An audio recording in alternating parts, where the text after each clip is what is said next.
This is UK, Headphones UK.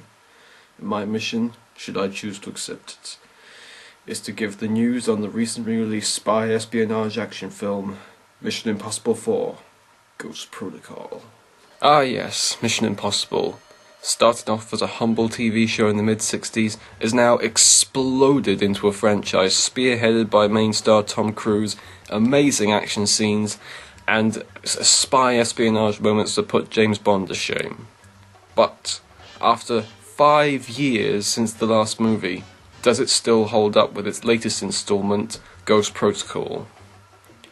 Well, let me start off by saying that I have never seen any of the other Mission Impossible movies, or I have seen the TV series, but only a few episodes. From what it is, it's certainly entertainment for what it used to be back then, but back then it must have been groundbreaking to see all this action in a primetime TV show. So, what is there to say about this new Mission Impossible movie? Well, let's give the pointers of what's the best and what's the worst in this new installment. Well, as I said before, I have not actually seen any of the other movies. However, I can say fully right now, you will not have to. There's very little continuity, at least as far as I can tell, from the last 3 movies, so I was able to watch it straight away without any confusion whatsoever. So, that was a good treat. Though clearly the two sitting next to me in the cinema clearly have seen the 2 movies, because they would not shut up for the entire show, constantly pointing out things like how the back of Tom Cruise's head popped up in the first 5 seconds, going, "That's him, that's him!" But yeah, anyway, that's definitely one of the big things about the movie. You will not have to see the others in order to enjoy this one, which is great. The next one is that the 4 main characters, the new ones being Simon Pegg, of course, and of course returning actors like Tom Cruise, are really interesting and they're really fun to watch. They all have their diverse personalities. One's like the hard, experienced spy guy. One is the sort of goofy and over-analytical, intelligent guy. One's the rogue agent with a mystery past, and one's the one with a tragic past looking for revenge. It's all really interesting, and they all come in handy in different parts of the film.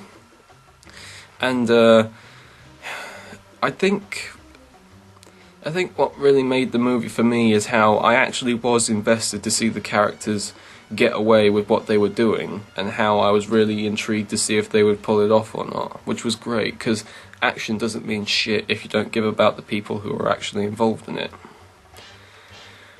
But is that action good? Well, what I will say, the movie does have a good mix of both stealth moments and full-up action moments, and they all flow really well. The first scene starts off with a great moment on how a prison riot starts so Tom Cruise can escape.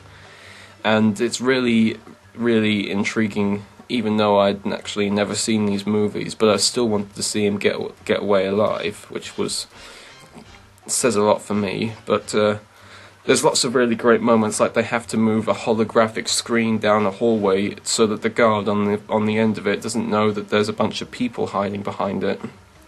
And there's another one where there's Tom Cruise fighting this guy in a car construction plant, which was really exciting.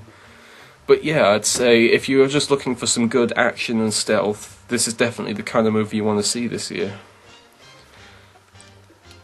So, those are some good points. On to some bad stuff.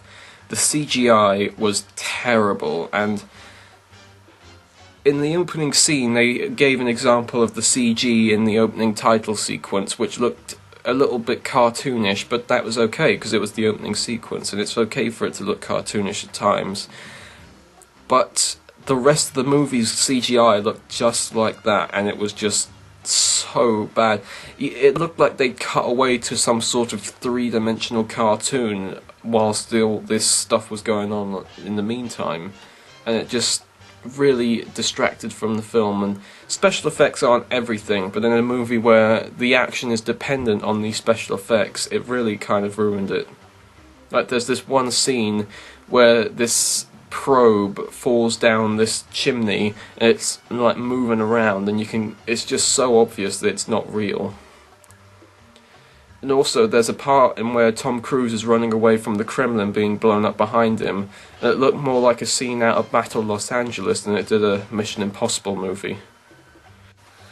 Another point with the movie that I didn't really like was the villains. I could not remember a thing about these villains. They were boring, uninteresting, and they barely said a word, and I didn't really feel that they were a threat. I knew that these guys were going to take down the villains as soon as I saw them. The one villain who's like this nuclear strategist, I didn't care for him at all. He was just really boring.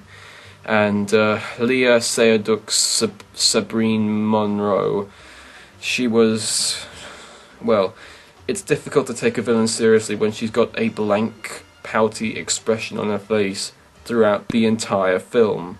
I mean, it's just annoying when she's fighting off a guy with a knife and a gun in her hand, and has a look on her face that makes her feel like she's just bored of what she's doing.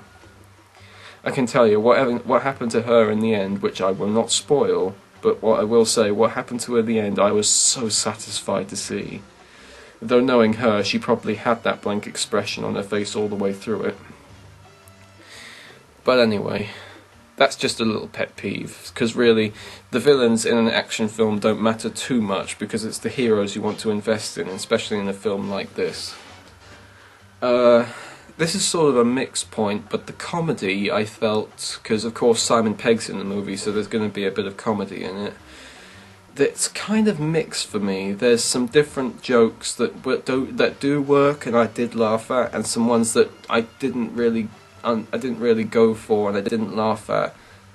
But throughout the entire film, the jokes that I didn't find funny at all the audience laughed at. But then again, that's just difference of opinion for most people. Simon Pegg is sort of like the guy who feels like he was assigned to this spy job. Like when Tom Cruise says they're going to infiltrate the Kremlin, he goes, "I thought you said the Kremlin." That's not really that funny, because two reasons. One, he keeps on saying it throughout that scene until he gets the point. And two, if he didn't think it was actually the Kremlin, what did he think it was anyway? What other kind of building or place in the world does there that sounds like Kremlin? There was this one funny joke.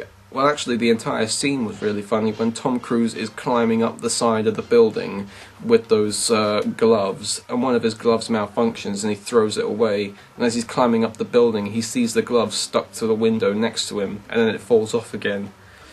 And then he has to grapple his way down on like this fire hose, and he can't make it to the window he needs to get back into, and like one of his friends goes, "Your line's not long enough," and then Tom Cruise goes like, "No shit," which was really funny for me. One thing that was really annoying was that there were things brought up in the movie that weren't mentioned again for almost the entire movie. Like there was the bit at the beginning in where Tom Cruise saves this guy, this Russian businessman or whatever, and they knock him out with a sleeping agent, and then he's taken into another person's van, and he doesn't show up again until the third act. And when he does, he only provides like as a plot service to get Tom Cruise moving on to the next objective. And then there's like this one guy who I guess I didn't quite get why he was in the movie, because maybe I hadn't seen the others, but there was like this Russian technologist or whatever who has a wife and son, and he's watching the TV in England, and he sees the attack on the Kremlin, and he tells his wife and son that they should go away, and when he turns over back to them after watching the TV, the villain has them up at gunpoint, and we don't see them for the rest of the movie. I think maybe he's like helping the guy out when he's, you know, in the climax, but I don't get it. We don't see him again for the entire movie, or at least I don't think we did, because I couldn't quite follow the plot, because the modern day action movies plots get so convoluted I can't quite follow them properly. But Still, have a bit of clarification. But anyway, last point, which I will say is probably the most important of all, is that it can appeal to a wide range of audiences, which is really good for marketing because you can get a lot of audiences bringing in lots of money fast. I saw the movie because in my movie it was almost split into two halves. The row I was sitting on was with the younger audience who had clearly seen the other movies or had come to see Tom Cruise and all the young actors, and the other side was with the older people who had clearly seen the original TV show and the other movies who wanted to see how this would turn out. And both sides really liked it, and it's good to see that it can extend to both sides of the fence, people who are nostalgic with the TV show and people who are growing up with action films now. So yeah, that was really good. It was thoroughly entertaining throughout, and I'd definitely give it a recommendation as one of the films to introduce you to 2012, even though it was released in late 2011, but it's more of a 2012 movie, to be honest. So, that was my review of Mission Impossible 4 Ghost Protocol. I hope you enjoyed it, and I will be doing more of these reviews in the future. Next up, or at least hopefully next up if I can go see it, will be The Artist. This tape will self-destruct in 5 seconds.